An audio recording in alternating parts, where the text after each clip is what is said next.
เฮากล่าวไว้84,000ธรรมขันไซเจิญกุตันได้ตามตุยวินัยขตัมวาจากายสวยสุดตันตะตุยจ่วยฮือหูแจ้งอภิธรรมนำสาระเติมแท่งลอยฟ้ามาสำแดงวันนี้อาตมาจักขอจาจีในสามกวยนี้เนินนายเจิญมวลพี่น้องมิตรแก้วสหายฟังการบรรยายในรายการนี้ขอถวายความนอบน้อมแด่องค์สมเด็จพระสัมมาสัมพุทธเจ้าผู้ตรัสรู้ชอบด้วยพระองค์เอง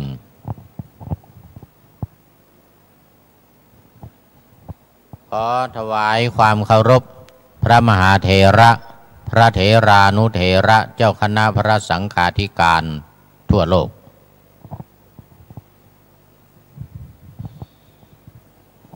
และขออำนวยพรท่านผู้ฟังและท่านผู้ชมทางสถานีวิทยุและวิทยุอินเทอร์เน็ตของวัดฝายหินและของมหาวิทยาลัยเชียงใหม่ www. ฝายหิน .org และ www.lightbox.me/ ฝายหินตามลำดับนอกจากนี้ท่านผู้ฟังที่กำลังชมอยู่ทาง YouTube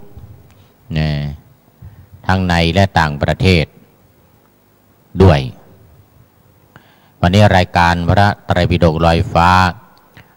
ภาคภาษาไทยกลางก็จะทำหน้าที่เป็นสื่อนำสารทางพระพุทธศาสนามาสู่ท่านทั้งหลายจากพระไตรปิฎกล้วนๆนำมาพูดคุยสู่กันฟังมีการอธิบายความเพิ่มเติมเล็กๆน้อยๆหรือเสริมเนื้อหาสาระบางอย่างเล็กๆน้อยๆพอเป็นที่เข้าใจพอเป็นที่ประเทืองปัญญาของท่านผู้ฟังท่านผู้ชม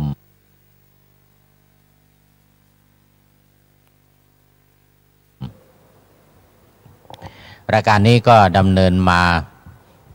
ตั้งแต่ปีพุทธศักราช 2547 ปีนี้ก็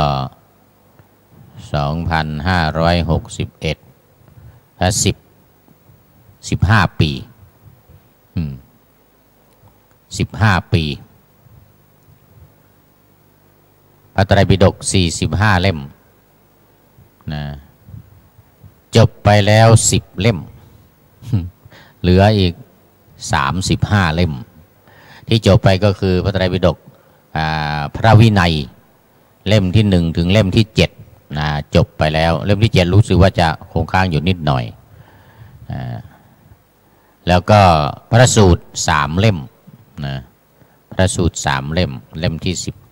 19เล่มที่12เล่มที่19แล้วก็เล่มที่23 เล่มรวมเป็น10 เล่มส่วนพระอภิธรรมยังไม่ได้สักเล่ม ยังไม่ได้สักเล่มก็ตั้งใจว่าในชีวิตนี้ก่อนที่จะจากโลกนี้ไปก็จะขอให้ได้นำพระไตรปิฎกมาลอยฟ้าทั้ง45 เล่มทั้งหมดเลยทั้ง45 เล่มแต่มีปัญหาในเรื่องพระอภิธรรมคงจะต้องขอผู้เชี่ยวชาญผู้จบอภิธรรมบัณฑิตมาช่วยดำเนินรายการออกอากาศในเรื่องของพระอภิธรรมเพราะว่าเป็นเรื่องยากมีจำนวนมากด้วย 42,000 พระธรรมขันธ์พระสูตรนี่แค่ 21,000 พระวินัย 21,000 รวมเป็น 84,000 พระธรรมขันธ์ดังนั้นก็จึงถือว่าพระอภิธรรมนั้นมีมากกว่า พระสูตรมากกว่าพระวินัยก็ไม่เป็นไรจะได้พยายามนำออกอากาศให้หมดทั้ง45เล่มตอนนี้เล่มที่1ถึง7จบไปเล่มที่12 19 22จบไปกำลังดำเนินการอยู่ในเล่มที่17พระสุตตันตปิฎกเล่มที่17ก็ใกล้จะจบเหมือนกันใกล้จะจบนั่นก็ใช้เวลาเป็น15 ปี ยังไม่ถึง15เล่มปีละเล่มยังไม่ได้นะแค่10เล่ม10เล่ม11เล่มก็ไม่เป็นไรใจเย็นๆถ้าไม่ตายนี่ก็ต้องจบแน่ถ้ายังมีชีวิตอยู่ก็จะพยายามให้จบแน่นอนให้หมดแน่นอนทั้ง45เล่มนี้นะแล้วก็ข่าวสารการกุศลโดยเฉพาะในวงการคณะสงฆ์จังหวัดเชียงใหม่ในตอนนี้ก็จะมีการประชุมระดับวัดหรือระดับเจ้าอาวาสทุกวัดผู้ช่วยเจ้าอาวาสรองเจ้าอาวาสทั้งพระอารามหลวงและวัดราชและวัดหลวงทั้งหมดทั้งเจ้าอาวาสรองเจ้าอาวาสผู้ช่วยเจ้าอาวาสทุกระดับพระเลขานุการทุกระดับเลขานุการเจ้าอาวาสเลขานุการเจ้าคณะตำบลอำเภอจังหวัดที่จะได้ไปประชุมร่วมกันเพราะว่าเจ้าอาวาสไปหมด ในวันที่22มีนาคมพุทธศักราช2561ใกล้จะถึงนี้แล้ววันนี้ก็วันที่20พรุ่งนี้วันมะรืนนี้ก็ถึงวันที่22ณวัดพระธาตุศรีจอมทองตำบลบ้านหลวงอำเภอจอมทองจังหวัดเชียงใหม่โดยมีพระเดชพระคุณหลวงพ่อพระพรหมมงคลหรือหลวงปู่ทองเป็นเจ้าภาพถวายอุปถัมภ์ถวายการอุปถัมภ์การประชุมถวายอุปถัมภ์การประชุมทั้งสถานที่อุปกรณ์ต่างๆแล้วก็ภัตตาหารเพลด้วยสำหรับวัดที่อยู่ไกลๆต้องเดินทางไปแต่เช้าไปเตรียมเข้าประชุมเวลา 13 นาฬิกาแต่ก็ต้องไปก่อนก็พระเดชพระคุณหลวงพ่อก็มีเมตตาถวายภัตตาหารเพลด้วยถวายภัตตาหารเพลทั้งหมดในจังหวัดเชียงใหม่ 1,320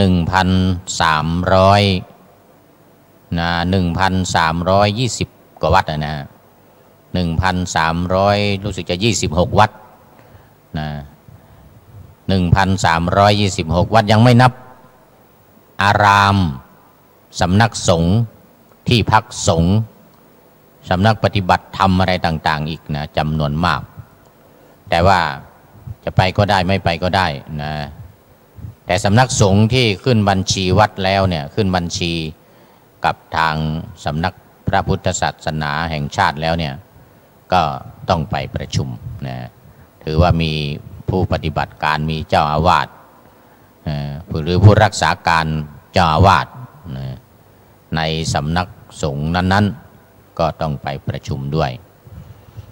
รวมแล้วก็ประมาณ1,300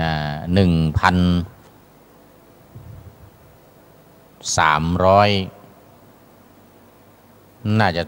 1,350 น่าจะได้1,350 ถึง 1,400 เลยทีเดียวที่จะได้ไปประชุมกันประจำปีพุทธศักราช 2561 นี้อันนี้ก็ฝากทางคณะสงฆ์จังหวัดเชียงใหม่ก็ฝาก กราบขอบพระคุณพระเดชพระคุณหลวงพ่อพระประมงคลนะไว้ล่วงหน้าเลยทีเดียวนะไว้ล่วงหน้าเอาละในช่วงนี้เวลาของนะปกิณณกถาก็หมดอีกแล้วจะได้เข้าสู่เนื้อหาสาระของพระไตรปิฎกนะซึ่งได้ว่าค้างไว้ในตอนเช้าวันนี้ตอนเช้าวันนี้ก็พูดอันนี้มากไปหน่อยอะไรปกิณณกถาเอามากไปหน่อยกับ30 นาทีเหลือเวลาของเนื้อหาสาระจากพระไตรปิฎกนะเล็กน้อยก็เลยยังไม่จบก็คือเรื่องบุตรของนายโคฆาตเป็นเรื่องของการรักษาตนการทำเป็นที่พึ่งของตนเองนะแล้วก็การเป็นบัณฑิตทำตนให้เป็นบัณฑิตมาถึงตอนนี้มาถึงตอนที่พระพุทธเจ้าได้แสดงธรรมโปรดนายลูกของนายโคฆาตอีกทีหนึ่งลูกของนายโคฆาตอีกนายโคฆาตก็คือผู้ฆ่าโคผู้ฆ่าวัวผู้ฆ่าโคผู้ฆ่าวัวซึ่งมีลูกชายได้คนหนึ่งได้เห็นพ่อดิ้นตายต่อหน้าต่อตา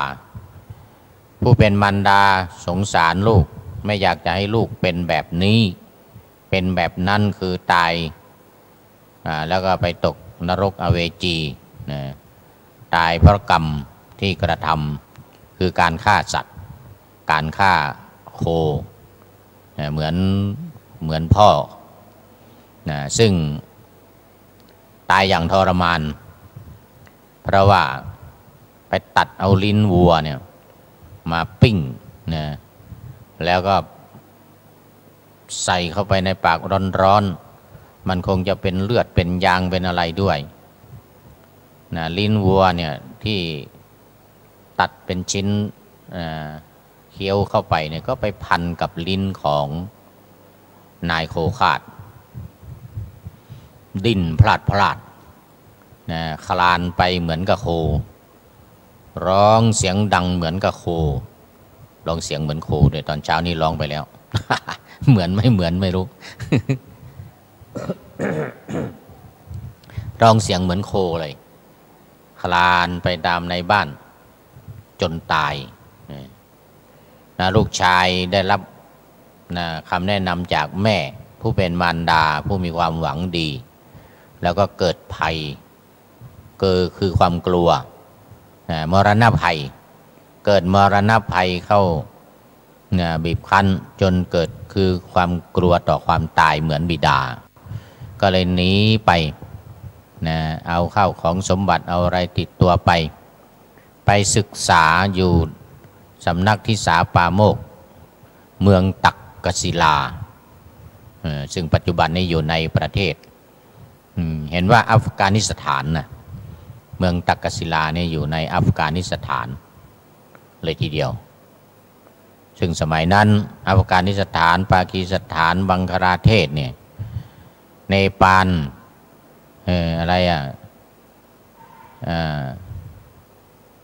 อีกประเทศหนึ่งเนปาลแล้วก็อะไรที่มีเจ้าชายพระเจ้าแผ่นดินชื่อจิกมี่ภูฏานประเทศภูฏานยังไม่เป็นประเทศสมัยนั้นอันนั้นเมืองตักกศิลานี่ก็อยู่ในบริเวณประเทศอัฟกานิสถานแต่ที่แน่นอนคือที่ปากีสถานเนี่ยมีบาทของพระพุทธเจ้าที่พระเจ้าลิชวีเก็บไว้ใน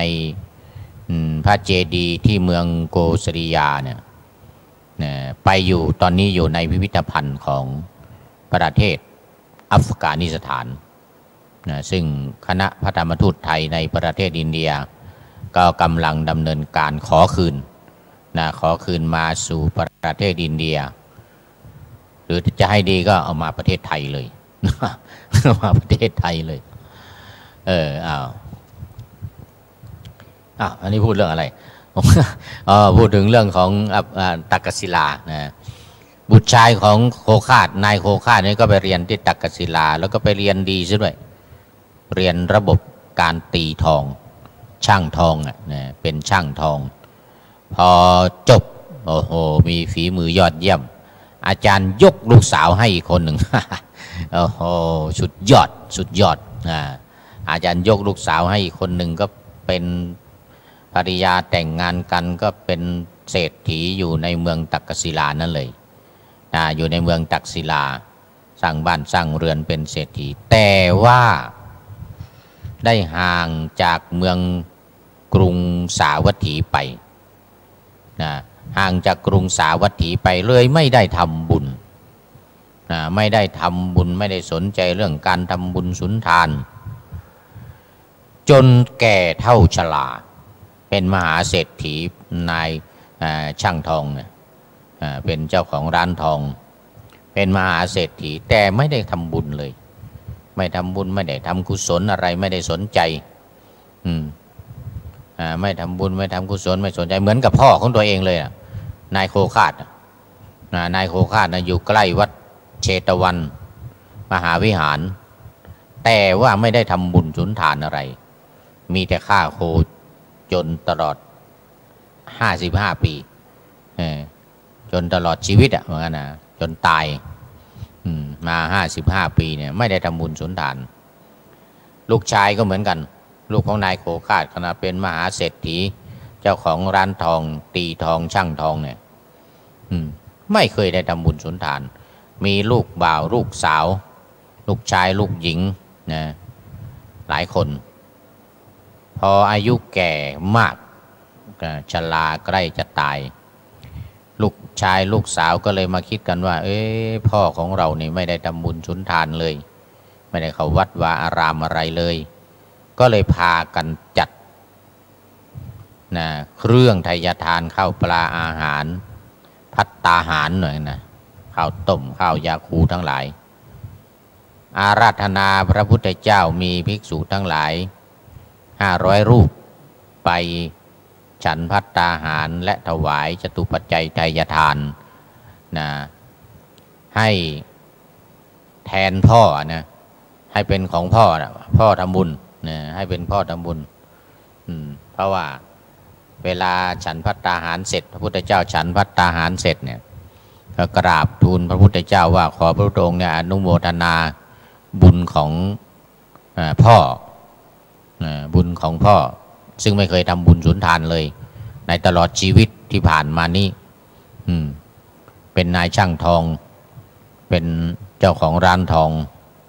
รวยมหาศาลแต่ไม่เคยทำบุญเหมือนกันตอนนี้ลูกๆพากันทำเพื่อให้พ่อเนี่ยให้เป็นของพ่อเหมือนกันนะขอพระพุทธเจ้าอนุโมทนาให้กับบิดาของพวกเขาพระพุทธเจ้าก็ได้รับสั่งให้เรียกบุตรชายของนายโคคาดเนี่ยมาตอนที่จะอนุโมทนากถาก็ได้เรียกมาแล้วก็ได้ตรัสกับลูกชายของนายโคคาดเนี่ยบอกว่าเธอเนี่ยไม่มีเสบียงทางไม่มีเสบียงทางเลยคนที่จะเดินทางเนี่ยจะต้องมีข้าวปลาอาหารในการเดินทางอย่างที่มีคำกล่าวกันในเมืองไทยเราเนี่ยว่าเตรียมน้ำก่อนแล้งเตรียมแบงก์ก่อนเดินทางมันมีคำว่าเตรียมตัวก่อนตายเตรียมกายก่อนแต่งเตรียมน้ำก่อนแล้งเตรียมแบงก์ก่อนเดินทางเตรียมแบงก์ก่อนเดินทางนี่ก็คือเตรียมเงินข้าวปลาอาหารสตุผงสตุก้อนอะไรต่างๆเพื่อเดินทางจะได้ไม่อดไม่อยากในระหว่างทางอาจไม่มีอาหาร แต่ที่สำคัญก็คือเงิน เตรียมเงินไปด้วย ถึงไม่มีก็ไปหาซื้อไปหาซื้อกินได้อะไรอย่างเงี้ยนะเตรียมตัวก่อนตายนี่ก็สำคัญนี่พระพุทธเจ้ากำลังเตือนเนี่ยกำลังเตือนเนี่ยเตรียมตัวก่อนตายเนี่ยก่อนจะตายเนี่ยหากว่าเธอไม่มีเสบียงตังอาหารอะไรเลยเพื่อจะไปยังปรโลกข้างหน้าเนี่ยตัวท่านเนี่ยมีสรีระแก่ง่อมเช่นกับใบไม้เหลืองว่างั้นนะเสบียงทางคือกุศลเพื่อจะไปยังปรโลกของท่านก็ไม่มีท่านจงทำที่พึ่งแก่ตนจงเป็นบัณฑิตอย่าเป็นคนพาลว่างั้นการไม่ได้ทำบุญสุนทานอะไรเลยนี่เป็นคือคนพาลนะถึงแม้ว่าจะไม่เกเรเกตุงอะไรแต่ก็ไม่ได้ทำบุญสุนทานอะไรก็เป็นคนพาลอย่างนั้นกลายเป็นคนพาลไปแต่เมื่อจะทำอนุโมทนาก็จึงได้ตรัสพระคาถาว่าบัดนี้ท่านเป็นดุจใบไม้เหลืองอันหนึ่งบุรุษแห่งพญายมคือความตายนะปรากฏแก่ท่านแล้วว่างั้นโอ้โหท่านต้องเตรียมตัวเนี่ยเตรียมตัวก่อนที่จะตายแล้วว่างั้นนะท่านตั้งอยู่ใกล้ปากแห่งความเสื่อมอันหนึ่งแม้เสบียงทางของท่านก็ยังไม่มีท่านนั้นจงทำที่พึ่งแก่ตนจงรีบพยายามเป็นบัณฑิตท่านกำจัดมลทินได้แล้วไม่มีกิเลสเพียงดังเนินจักถึงอริยภูมิอันเป็นทิพย์เหมือนกันนะกิเลสเพียงดังเนินนี่ก็คือตัณหานั่นเองกามตัณหาภวตัณหาวิภวะตัณหานี่ถ้าได้กิเลสเพียงดังเนินก็คือเป็นกิเลสตัวใหญ่นะความโลภความโกรธความหลงรวมอยู่ในนี้หมดนี่เป็นพระคาถาที่พระพุทธเจ้าได้ตรัสตอนเช้านี้ก็ได้พูดมาถึงตอนนี้ทีนี้พอจบพระธรรมเทศนาอุบาสกก็ตั้งอยู่ในโสดาปัตติผลท่านลูกชายของนายโคฆาตพอได้รับฟังธรรมที่พระพุทธเจ้าทรงแสดงเนี่ยว่าให้เตรียมตัวเนี่ยคราวนี้เตรียมเต็มที่แล้วเป็นอุบาสกแต่เป็นพระโสดาบันนะเรียกว่าเดินทางเนี่ยไม่หลงแล้วไม่ไปอบายภูมิแล้ว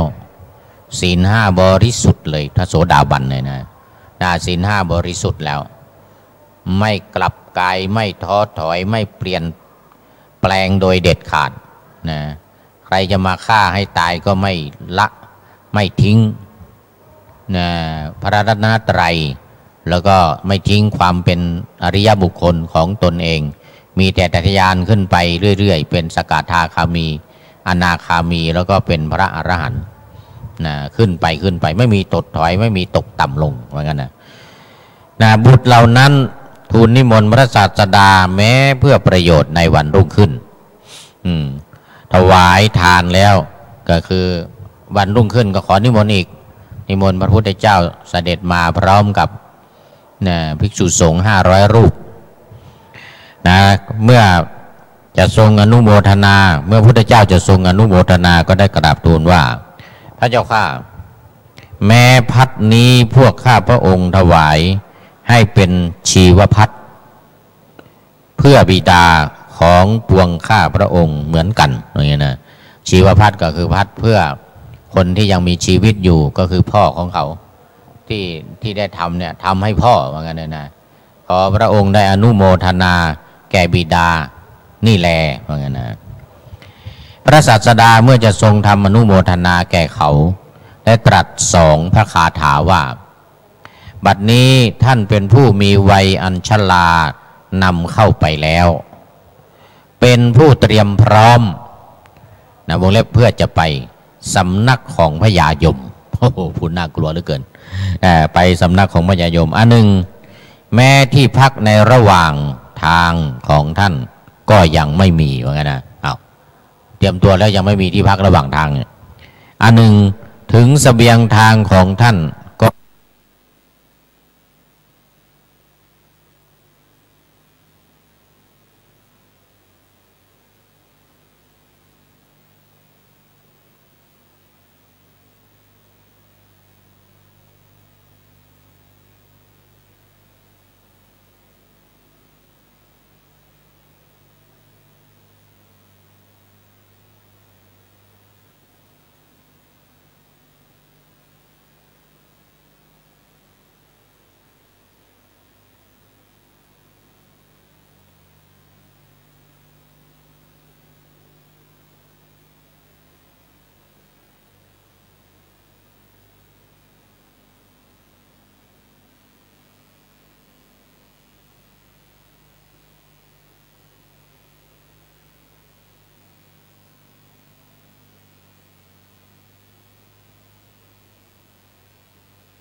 ขออภัยแบตเตอรี่หมดนี่ก็เป็นเรื่องท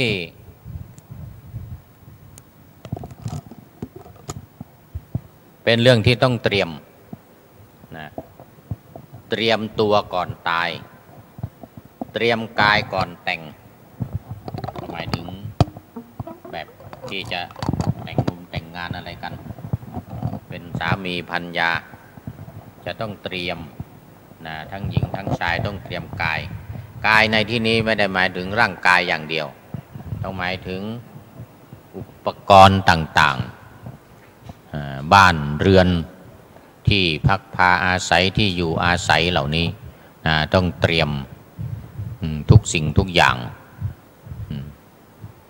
ฮิโนคัมโมโปตุชนิโกอนาริโยอนัตถสันนิโตนี่หลอดบุดาเสร็จเป็นเหตุให้สร้างบ้านเรือนไงเรื่องกามเนี่ยกามคุณเนี่ยที่พระพุทธเจ้าตรัสไว้กามคุณก็เป็นเหตุให้สร้างบ้านสร้างเรือนนะ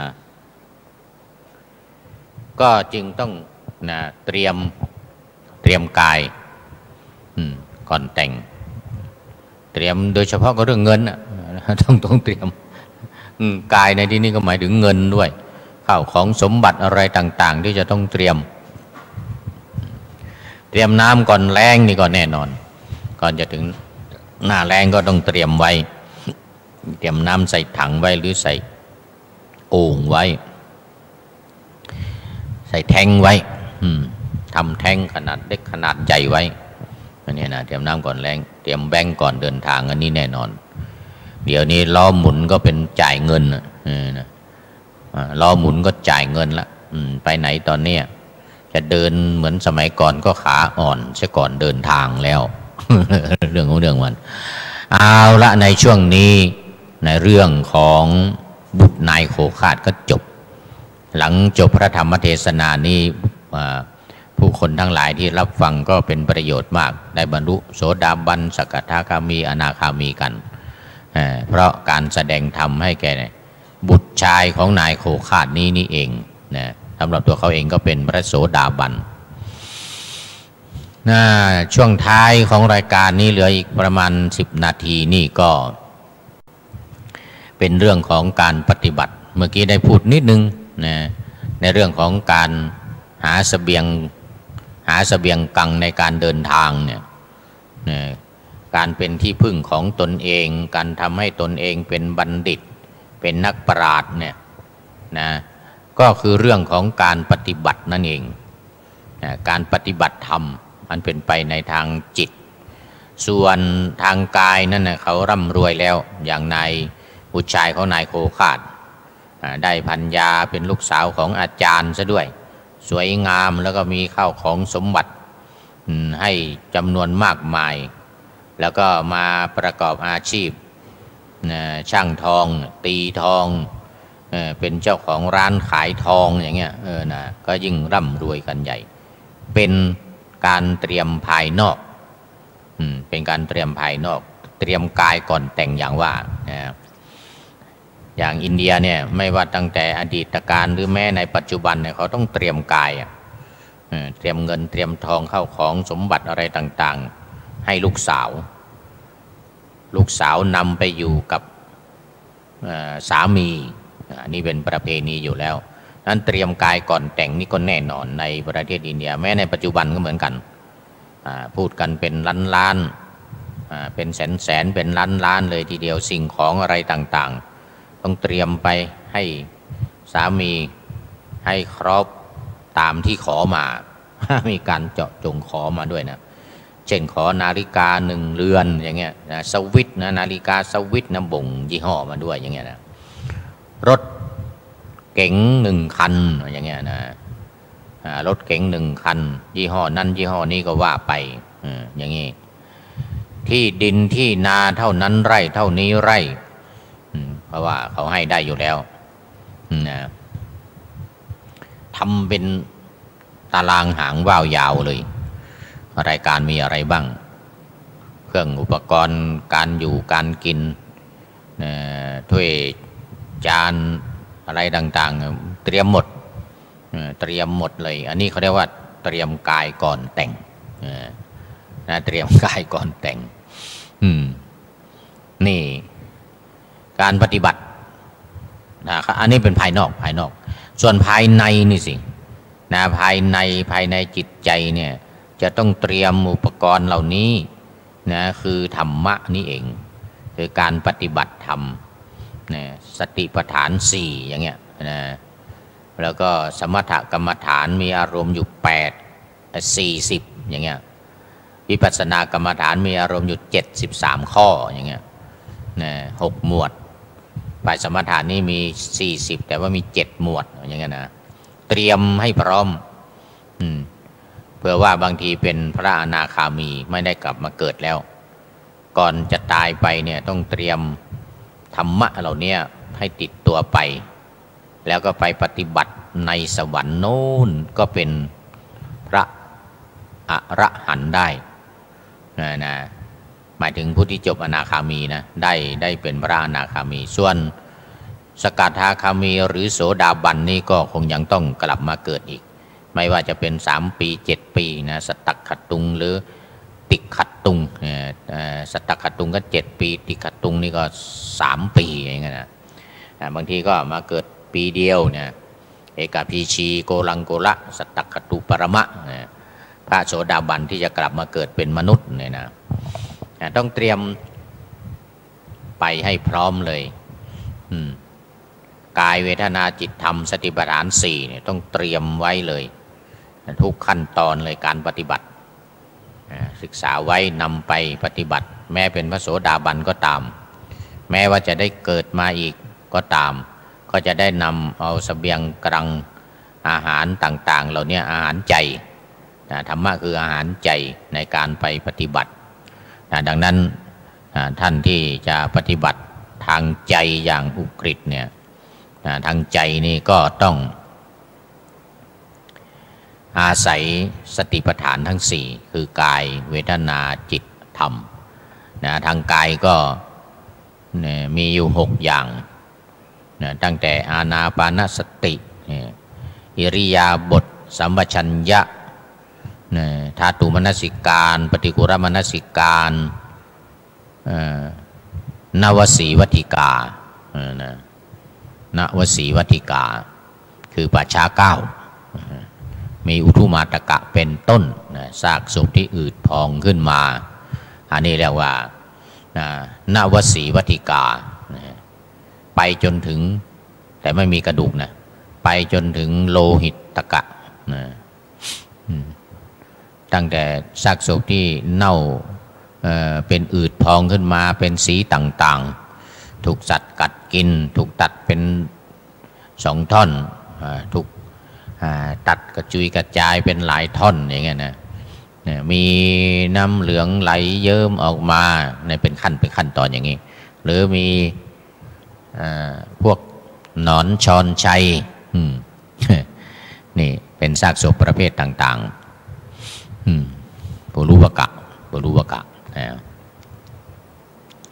เหล่านี้เป็นเสบียงกลางใน